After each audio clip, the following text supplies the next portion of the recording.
Right, welcome to this complete army video. My Eldar are finished and ready for war.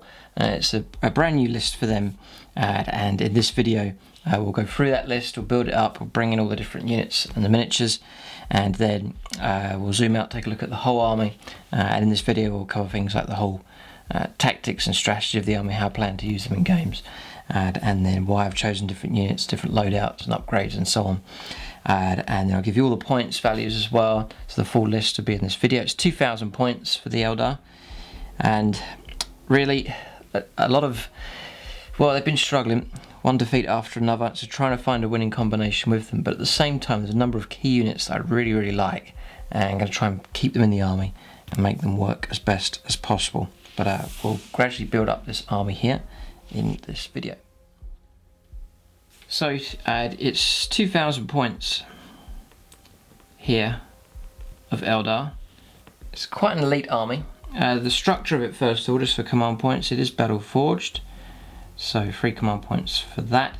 I have gone for a battalion as well, so that's 5 command points available, and then also a vanguard detachment as well for an extra command point. That gives me a total there of 9 command points, which I think is pretty good. It's not too bad.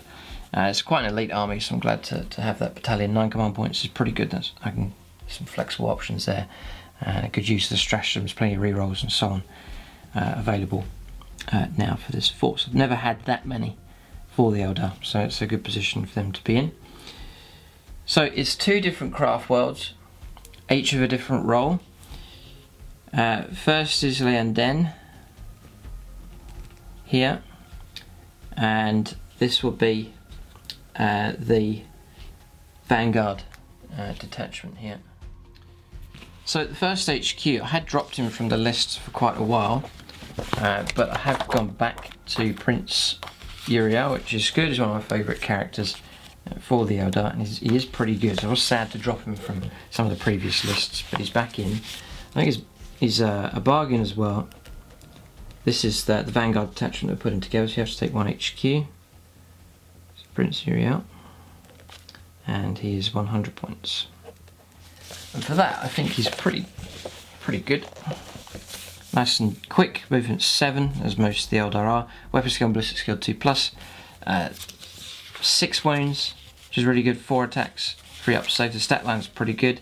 The Eye of Wrath is okay. Pistol D6, strength 6 -2. That's 1 use only. Spear of Twilight I think is really good. AP -2, D3 damage, and it always wins on a 2+, whatever it is, in vehicles and so on. He then also has the Invuln save as well, and then Path of Command, and then Battle Focus and Ancient Doom. So he's not the Warlord, but he still gets Path of Command reroll 1s. So from his own craft world, so the Iron Den units, he will grant that bonus to them.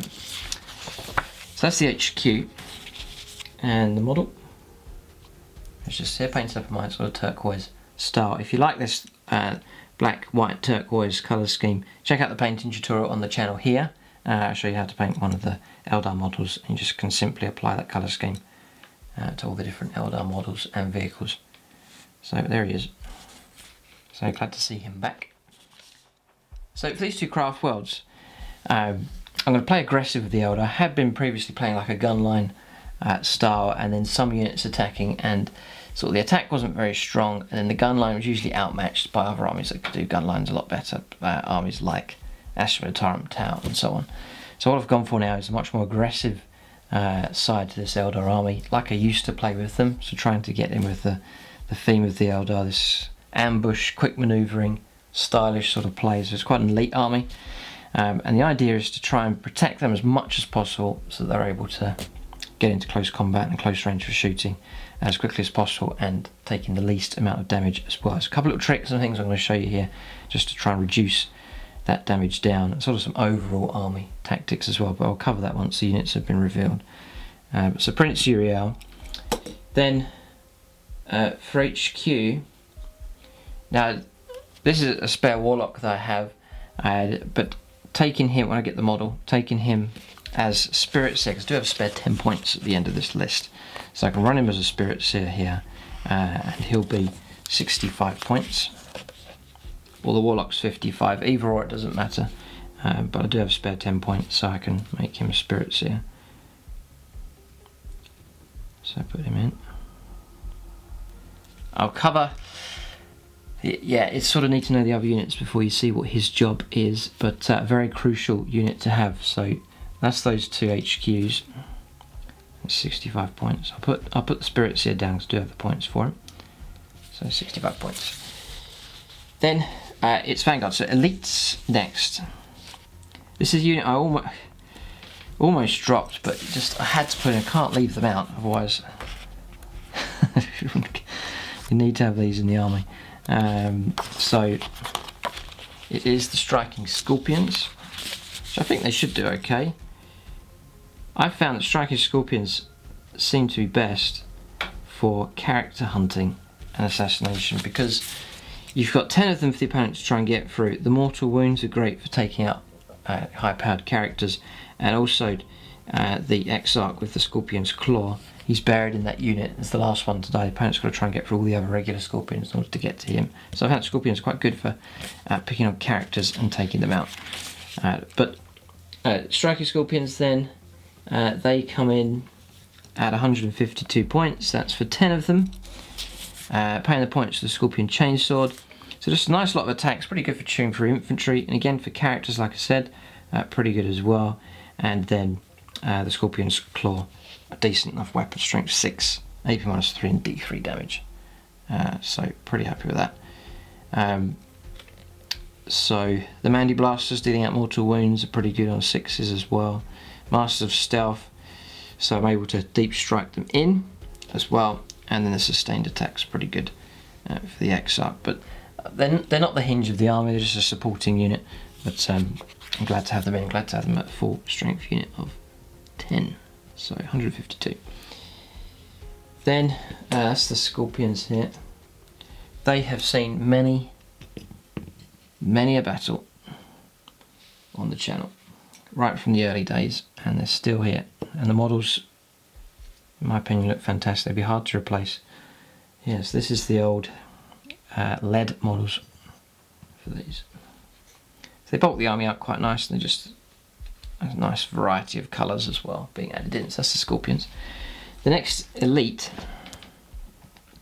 is Wraithguard. This is a new unit that I've painted up.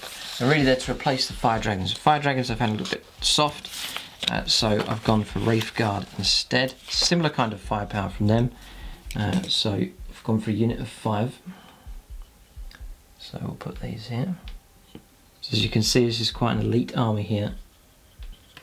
But the idea is to introduce some tough units that'll be hard for the opponent to root out. Yeah, quite a presence on the table. So there's 5 of them. Total for those is 200 points. I give them the Wraith Cannons. Range 12s, short range, but I can web wave strike them in. And then Assault 1, Strength 10, so freeze to in most vehicles, AP -4, going to bypass most armour, and then D6 damage. So nasty enough. And I can keep someone like Prince Uriel nearby, or indeed the Spirit Seer, because the Spirit Seer, yeah, Spirit Mark, reroll hit rolls are 1 for friendly Craftworlds Spirit host units against enemy units within 6 inches of this model. So a bit of a bonus there as well, conferred by the Spirit Seer. So it's the idea as he hangs around with them. Now, much tougher, toughness 6, 3 wounds, 3 up save, just more durability. I'm trying to add in durability to these. And a unit like this, it's quite hard for the opponent to try and get rid of them. You usually got to focus a lot of firepower on them if they're going to try and remove them from play.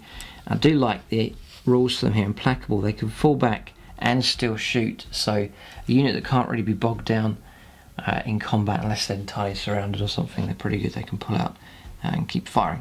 So happy enough for the Wraithguard to be doing that. And again, it's the assault aspect of the army, close range, heavy firepower. So that's the Wraithguard, and then I've also gone for Wraith Blades as well.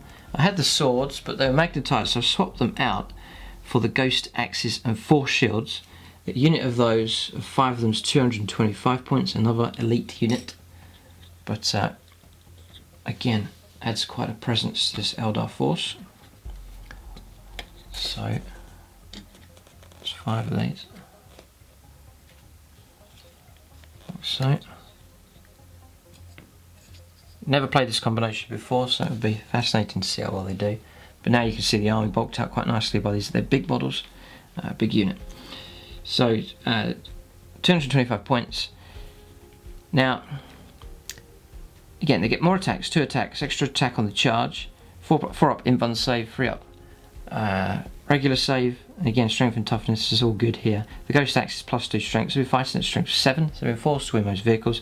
AP -3 D3 damage. It is -1 to hit, so I'm forced to hit, but still pretty nasty. So I'm happy enough with them. I'm not expecting them to wipe out whole units or vehicles in a turn, but to be able to do something every turn, I think is the key with them. And again, a difficult unit for the opponent to root out. So a lot of damage absorption here for the Eldar. So there is some pretty good rules for them. So relics here, Sostronome of Lianden. So Lianden Cycler only once during the battle at the start of the fight phase. You can declare this model activate the Sostronome of Lianden. If you do so for the rest of the fight phase, the attacks characteristic of all friendly Lianden Wraith construct units that are in 6 inches of the model are doubled. However, at the end of the fight phase, each Lianden Wraith construct unit takes D3 mortal wounds. So have a Wraithknight as well. He can be affected by that, and then also Wraiths here and here. So doubling the attacks is pretty nasty. Yes, you lose a couple of mortal wounds, but just at that right point, there is that resource to call upon. So happy enough to have that available as well. So his job is to take a crucial psychic power here, just to help out these units. So protect and jinx, I think is what I'm going to go for. So choose a friendly Ashuriani infantry or bike unit within 18. Add 1 to the saving throws, and specifically it's to help out these. If I add 1 to the saving throws, it's going to include the invuln, so these will go up to a 3+ invuln save and a 2 up regular save. That makes them extremely tough, just for a simple psychic power. So it is to help them or these, or whichever unit's nearby, or on the other hand, I can -1 a save from the opponent as well. So quite a vital role here for this Warlock of Spirits here to use during the battle. But that's the power I'm going to go for them. But really, these guys are going to be one of the main targets of that protect. I think is the main idea behind that, just to make them much more tougher for the opponent to expend a lot more firepower and effort to try and reduce them down. So there's one more unit to add in here, and again, controversial choice, but it's the Wraithknight, and it's this configuration here with the heavy Wraith cannons. Now this is one of the units I really like, and I really want to try and make work for this list. I know he's very expensive. For this combination, I'll just put him at the back here. You can see this detachment starting to form up quite nicely. He's just such a presence on the battlefield, and again, a major bullet magnet, as is a lot of these units here as well. But the Wraithknight comes to 502 points. So yeah, it's a quarter of my army.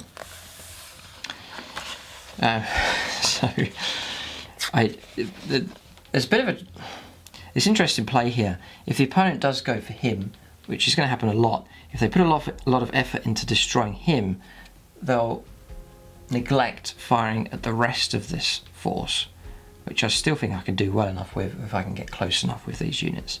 So if the opponent does decide to go after these, then he'll ignore the Wraithknight, and then if the Wraithknight's able to start dominating the table, then there'll be trouble. So it's sort of a tough who do you shoot at option here for the Eldar. Now he is in this detachment, so Lianden, or he forms his own separate detachment, but I'm still going to go for that Craftworld for him, and I'll just show you the rules here. So I need to, so that Prince Uriel can grant the benefit, or the Spirit Seer, the reroll ones, which I think is going to be very, very helpful for these Wraith Cannons need freeze to hit. Rerolling ones makes it much more reliable. I do want them hitting the target because it's a decent weapon, a very good weapon, and so it's a waste if they're missing with their firepower. I could put him in with the other battalion, or the other detachment. It's either or. The other one's a Latox, so -1 to hit may well be helpful for him. And then Stoic Endurance, the bit that helps him is for the damage chart, you double the number of wounds actually remaining whenever you consult the chart to determine characteristics. So helpful for damage, keeps him firing at a better rate. So tough choices. I could go for that Craftworld, or again, a Latox -1 to hit is helpful as well. With the Wraithknight, the Tactica for him is if you go for all out melee, then that's all he can do. If you go for all out shooting and hold him back, then that's all he can do. But the way I want to play him is have him join the fight aggressively. That'll put pressure on the opponent to try and shoot him up, and then have him trying to fire at one target, charge into another one. Fire at one target, charge into another one. Then you're getting double efficiency out of that same unit, and that's the plan, is to go aggressive. He can move pretty quick, he's moving 12, and so the idea is for him to act aggressively, to get into combat as much as he can, as well as his firepower. I think that should work quite well. Again, he's going to attract a lot of attention, but that's part of the overall tactic here. Now, you know, he's got the Wraithbone Fists with its D6 damage. He's got Titanic Feet for multiple attacks, so melee he's fine. I can't see any problem. And then the Heavy Wraith Cannons, Assault 2, so I'm going to get 4 shots from him. 3s to hit, rerolling 1s with either Spirit Seer or Prince Uriel nearby. And then Strength 16, so 2s to wound pretty much everything. 4s, AP -4 and D6 damage. So it's just getting those hits, then you're on 2s to wound. His firepower's been pretty good in games so far. So I still rate the Wraithknight despite him not being as popular, and I want to try and make him work, and to keep this Eldar army unpredictable. Don't want always, you know, Luke's just copying what everyone else is doing. I want to run an army that's unique and try and make the most out of the units that I have. So there's that detachment, and then the Imperial Knight. And again, as I said, I can swap him in and out for whichever Craftworld works. I can experiment with that. This army's not had much battle experience. No, at the point of filming it's had none. So this is all new here. There's still some aspects to cover for tactics, and the next detachment's Battalion. And it's a Latox.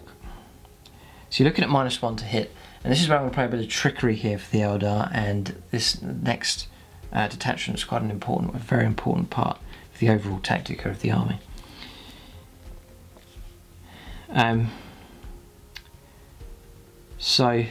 One relic used up, by the way. I think I'm going to be paying out a number of command points for those relics, but a Latox for these.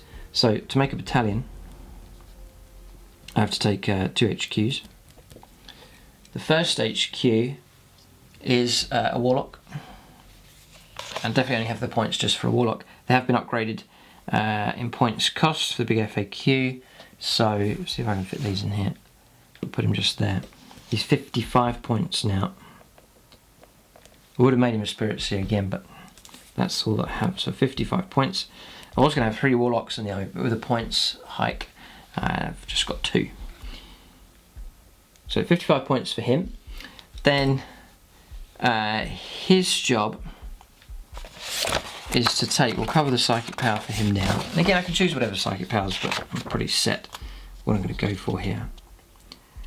So yes, it's Conceal, Reveal, and really it's the Conceal, -1 to hit. Now it's only for infantry and for bikers, crucially, so I can't play it on the Wraithknight, but I can play it on these other units, but there's another unit I want to play it on to really help them out and for this overall battle plan. So this second HQ is this guy here. He's done pretty good in some of the Eldar battle reports. It's an Autarch Skyrunner. He's actually going to be the Warlord as well. few little tricks for him. He's been a good help supporting the Shining Spears, or the Fire Spears as I call them. That's the way I've painted them up. So here he is, Autarch Skyrunner. He comes to 108 points. Yeah, 108 points. So he's pretty good. Points cost. Movement 16, so he'll keep up with the bikers. Weapon skill, ballistic skill 2+. Strength 3, toughness 4, 6 wounds. Plenty of wounds for him. Plenty of attacks, 4 attacks. Leadership 9 and 3 up save. And then pay. The points I've paid in there is for. He's got his 4+ invuln save as well, which is great. And then I give him the laser lance here. So strength 6, -4, 2 damage. Decent weapon, 2s to hit. And then in melee, it's normal strength, but then if he charges, it's strength 6. And again, it's 2s to hit, -4, and 2 damage. So a decent enough weapon for sure.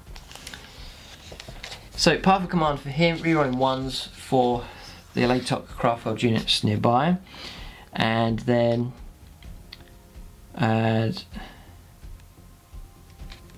then obviously the other bonus for path of command is whenever I use a stratagem. Yeah.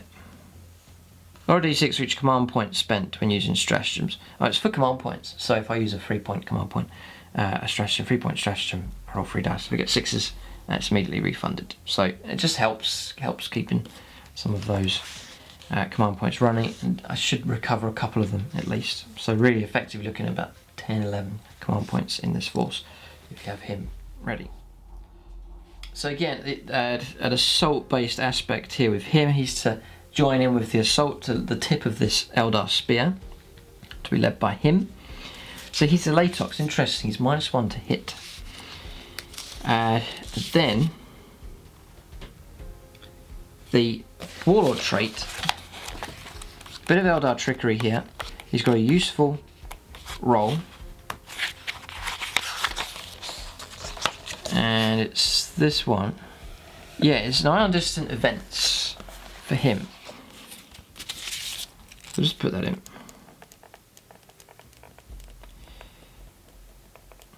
That means that he cannot be shot at with Overwatch. So now he's got a very good use. If I have zoomed up right in amongst the opponent's deployment zone and I want to silence a few vehicles, there's a Basilisk somewhere, he can zip across 16 inches, charge in, no Overwatch crucially. So I want him to be a menace and a terror here. So -1 to hit if it's over 12 inches, and then he's a character as well, so he's pretty well protected. And then also no Overwatch allowed, so he's free to charge wherever he wants, which I think is going to be very, very helpful. So eye on distant events, and then also I want to give him a relic as well. I have to pay out the command points for it. Yeah, it's again, correct me if I'm wrong on this one. It's Shimmer Plume of Achillerial. It's Autarch only. Subtract 1 for all hit rolls that target this model. Now that's going to help him in combat and for shooting. So another -1 to hit for him. I'm going to put it down here. And the word Autarch is in bold. So I take it that's the keyword Autarch only. And he has the keyword Autarch as well as Autarch Skyrunner. So I'm pretty sure I can take it for him. Yeah, it's keyword. It's not unit, it's the actual keyword itself. So I'm pretty sure I can. If not, it doesn't matter, I don't have to take it. But I think that's going to be quite helpful again. So -1 to hit all round. So just a little bit of trickery here. So now you've got a guy that's -1, -2 to hit, and then no Overwatch allowed. And he's granted reroll 1s, you know, there's multiple functions available for him. And the speed of him, nice and quick with the Eldar jet bikes. So the combination to go for with him is a unit of, we'll come to the troops in just a moment, Shining Spears. They're in, they have performed well in the games. If you see the games on both channels, they perform very well. So I'm happy enough to put those in. And crucially, I'm putting them in for a LATOC, so -1 to hit them. I want to keep them alive. They draw in a lot of firepower, attract a lot of attention, and so the -1 to hit, I think, will be helpful.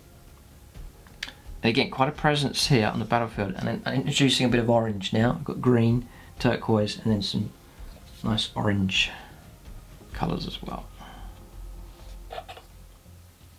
So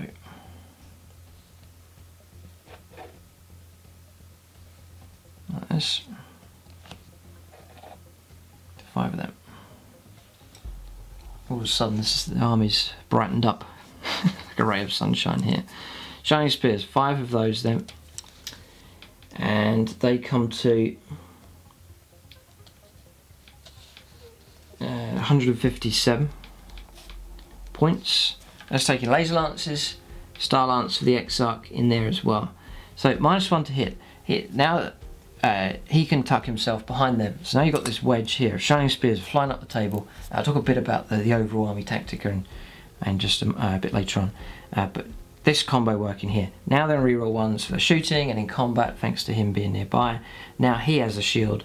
The opponent's got to try and get through these. And remember, these are 3+ save and a 4+ invuln save from shooting attacks as well.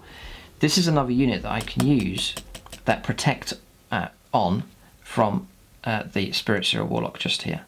So if that goes off, you have a 2+ armor save and a 3+ invuln save. Tough, again, for the opponent to try and get through them. So there's some trickery for these. This Warlock granting the -1 to hit with his psychic power with Conceal. So now you're starting to get the idea. These moving up the table, this is the tip of the wedge, but to hit them, -1. If that power goes off, -2 to hit them, and all of a sudden the opponent's knocked right down trying to hit that target. Can't ignore them because they're a powerful enough unit. They're protecting the character behind as well. And then, and some of you are going to know what I'm going to show you here. It's 2 command points. Lightning fast reactions. Use a stratagem when a friendly Assyriani infantry or biker unit with the fly keyword is chosen as a target of an enemy attacking the shooting or fight phase. -1 from all hit rolls to target that unit for the rest of the phase. So potentially can go to -3. So now, playing against Estimate of Time, the gun line is preparing to erupt against these. They're zooming in, ready for a fight, and then -1 if the power goes off, -2 stratagem, -3. I think that means a lot of guard units not even be allowed to fire at them because -3 ballistic skill 4, they're not going to be able to hit beyond 7+. So, you know, a predator or something firing that needs 6s to hit all of a sudden, and then there's still the invuln save on them available as well, and if they're protected, then that could be a 3+ invuln save. So I want to make them as tough as possible. So different approach here with the Eldar, trying to make these elite units, but trying to make them as hard to hit and as hard to kill as possible, trying to add as much durability to this Eldar army as possible. So yeah, it's still looking quite, you know, it's not hordes of stuff here. Their firepower's pretty good for clearing hordes, and again for the Scorpions as well, and the Wraithknight happily chew through hordes also. So I've got units that can deal with hordes pretty good, that'll mash their way through. Now for troops then, and the main motive was to get those precious command points. You know, this battalion gets you plenty. I haven't done that before. Well, I've done it with Guardians previously, but their gun platforms are okay, but it's this kind of static, defensive, and I wasn't so keen on it, so I've gone for here a smaller representation of troops in the form of Eldar Rangers, and it matches up with a LATOC perfectly because -1 to hit. Because then you have here Camellia line cloaks. Your opponent must subtract 1 from the hit rolls for ranged weapons to target this unit. So now my Rangers are on -2 to hit. And again, that's quite significant. And these are the older units here that I have painted up in their nice camo gear. So -2 to hit these units here at overranged 12, which they're going to be. I'm going to set them up back. Helpful enough, I can pick out characters with these. It's another unit 5. It's all Rangers is what I've gone for. So 3 units of 5 of these here for the Eldar. again, it bulks the army out quite well. They're quite stealthy sort of look to these, but quite a contrast compared to the bright attacking units. But helpful for objective holding and securing. Again, opponent -2 to hit them. So guard are going to struggle. 6 is a lot of time to try and root these out. They're on +2 to their armor cover saves as well. So put them inside a building, for example, or any type of cover, and their save will improve. So 5+ becomes a 3+. So I think they'll be difficult enough to root out for sure. So the fire support then from them, I can pick on characters. One unit, may pick off a wound here and there, but 1, 2, 3 units, 15 shots coming through. You're looking at 10 hits, you're going to get a few 6s. Characters may well find themselves in trouble against this kind of firepower. So strategic placement for them. The idea is that the opponent's got other things to deal with, and so these, I hope, will survive quite well. But if they do get shot at, it's -2.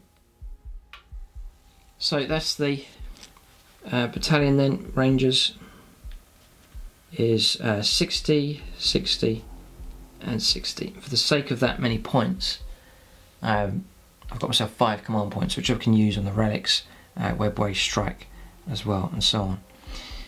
So, there's one other there's one other unit I forgot to mention. Silly me. It's another HQ, and he's 250 points. Just add him into the list just here. And that is the Avatar of Khaine. And again, people may say, well, why are you taking an Avatar of Khaine?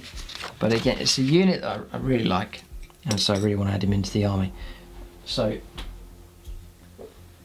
this is the model I've been using for a long time on the channel, but I've always wanted to get the Forge World version of him, and I have.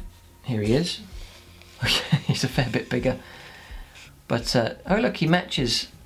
His colour scheme matches nicely with the Shining Spears actually, but the size comparison is ridiculous. He is almost twice the height of the old lead Avatar, so Big Brother here has arrived. Now again, I want to play him aggressively. What's amazing about him is his 8 wounds and character, so he can't be shot at if he's behind other regular units, so he's quite well protected from that aspect. His stat line's great. He is 250 points. Yes, he's expensive, but I mean, what a presence on the battlefield. Now you've got an Avatar and the Wraithknight striding around the table. For him, his movement's 7. A trick for him that I've used in games where I've used the Avatar just to speed him up is to go for matchless agility here. Use your stratagem before necessary on a unit from your army before moving in the movement phase. If the unit advances, it's a straight 6 instead of rolling a d6. So 13-inch move guaranteed with him if I play that stratagem. I may play that a couple of times just to get him up the table. The idea for him is to reach the opponent's deployment zone unless he gets distracted on the way, deep striking units or a counter-attack taking place, and for him to get stuck into as many close combats as possible. It's the idea of him. Yes, he can shoot with the Wailing Doom. Strength 8 -4 d6, 2d6 discard the lowest if it's within 6 inches. 5 attacks, plenty of attacks at 2s to hit, brilliant stuff from him.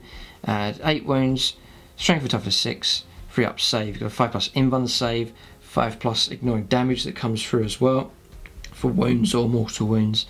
And then Khaine Awakened, Suryana units, everybody within 12, do not take morale tests, and they reroll charge rolls as well. Helpful because it's an assault based army, so I'm glad to have him in. And again, maybe not a popular choice, but it's the unit I want to make work, especially now that I've got the Forge World version of that Avatar. So I'm really excited. I haven't used him in a game, this model, yet, so looking forward to using him. But it's still going to cover sort of some overall strategy in just a moment as well. Now, in close combat, and it's a rule that can easily be forgotten, in combat it's +2 strength, he's going to fight at strength 8, so he's going to be hacking through vehicles and so on pretty good. AP -4, d6 damage, and again, it's 2 dice to discard the lowest for your results as well. So, if he gets his wounds, vehicles will be in trouble. It'd be great for him to reach the opponent's deployment zone. If I deploy right at the edge, or just slightly tucked behind another unit, and then 13-inch move, I can pretty much get close enough quite early on to start getting into combat. If he's roaming around the deployment zone, there will be trouble for the opponent. It's a late-ock for him, so -1 to hit. I can go for him as well if he's shot at, perhaps towards the end of the game. Perhaps there's only him alive, a couple of units, and he starts to get shot at, then there's a little bit of protection available. So it's quite a colourful army, and a lot of units represented here. This is all new here. This is a new list. It's quite a radical departure away from the previous lists I've been running for the Eldar, and it's trying to find something that works. A bit of psych help now, some assistance from them, and then units that I really like. Avatar, the Scorpions, the Shining Spears, Prince Uriel, the Wraithknight, all units that are my top favourites for the Eldar. I've put them all in the same list. Bit of support from some other units as well, and I'm just hoping that this works, even against the tougher armies that are out there. We'll see. I'll try and restore glory here for the Eldar, but what units we have to lead them to glory once more.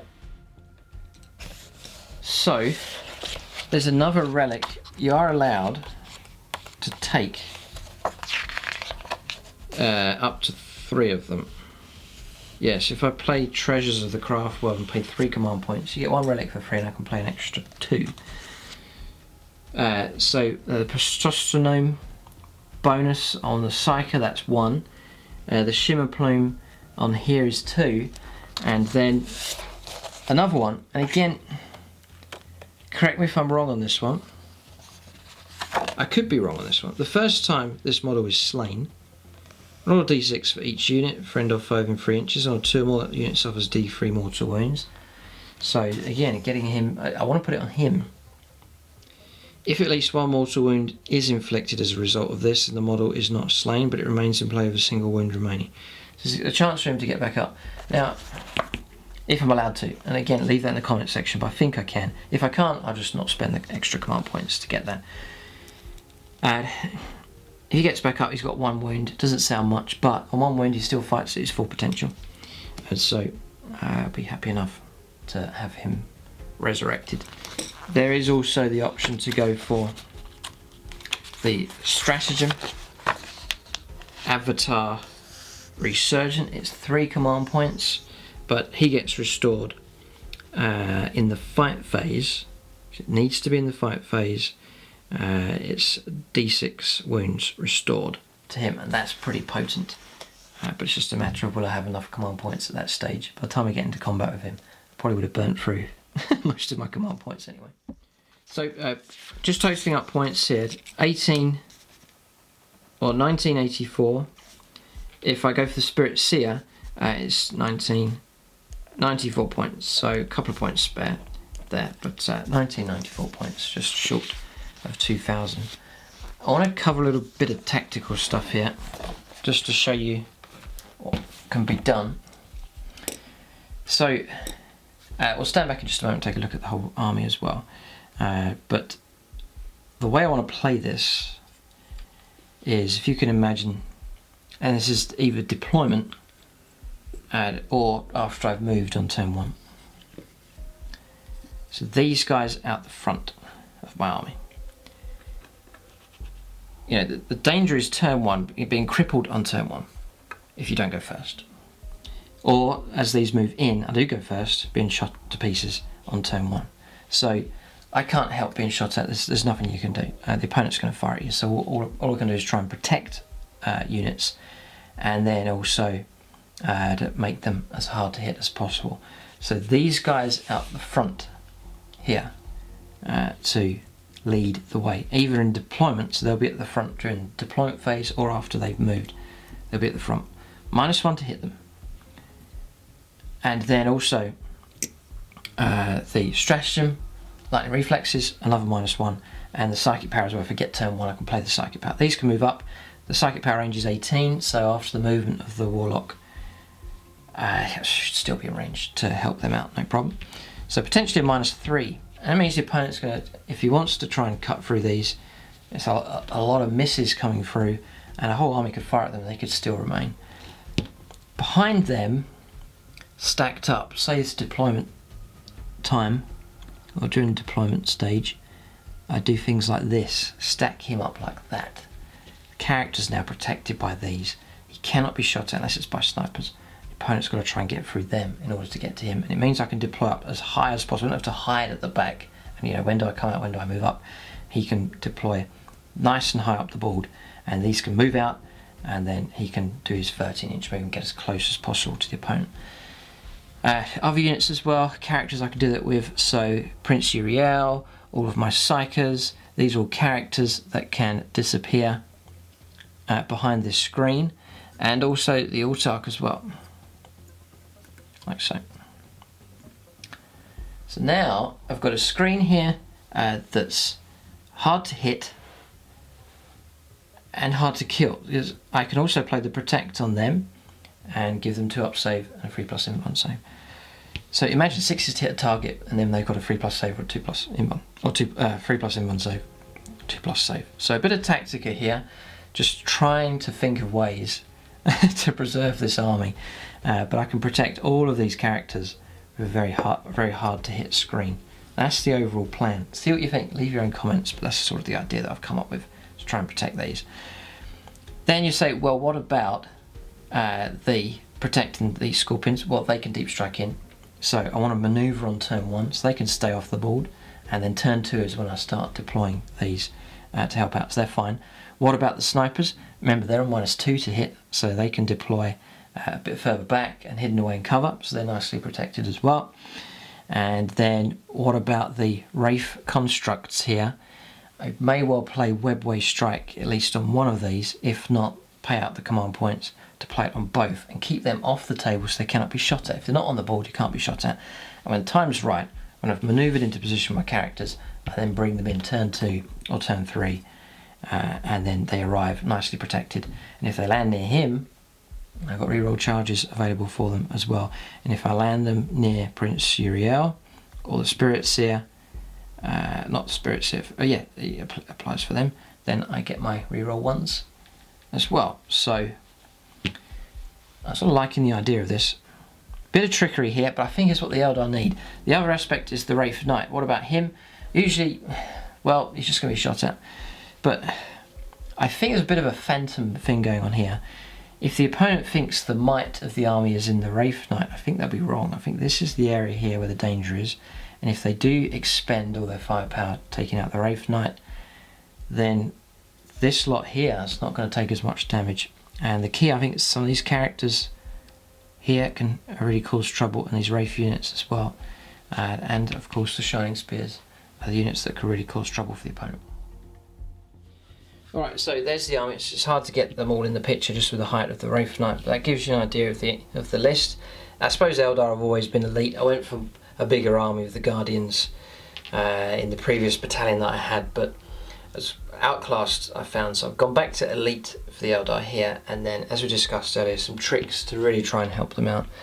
So an attacking aspect then, apart from these can sit on objectives. I do need that kind of flexibility, but the rest of this stuff, aggressive play from these, trying to protect especially these here. That's the screen that my characters can go behind, and then Webway striking in, strike with the shadows as well with the Scorpions, and then a nice bit of heavy firepower support coming in from the Wraithknight, close combat support crucially from him as well. And there's some heavy firepower here also, but I want this army to be a terror for opponents. That's the overall plan for them, and to move swiftly and a bit of trickery, bit of skill, try and deliver them into close combat and close range shooting is the overall plan. So yes, they'll be outnumbered, but I think with the trickery here, they should absorb a lot of volume of firepower is the plan with them. So that's the overall plan there, and this is the final list for my 2000 points of Eldar. So there it is. Keep a lookout for battle reports for these then. On both of the channels, plan to release battle reports on the Plus channel and also on the regular channel here for them to see how well they do. I plan to use them against the toughest of the armies that are out there, so what a test it will be to see how well these perform. But oh the glory if these are able to defeat armies like the Ultramarines and the Astra Militarum, the Adeptus Mechanicus, and other armies that are out there as well. But keep a lookout for the Eldar in future games, and thanks for watching, and tune in next time.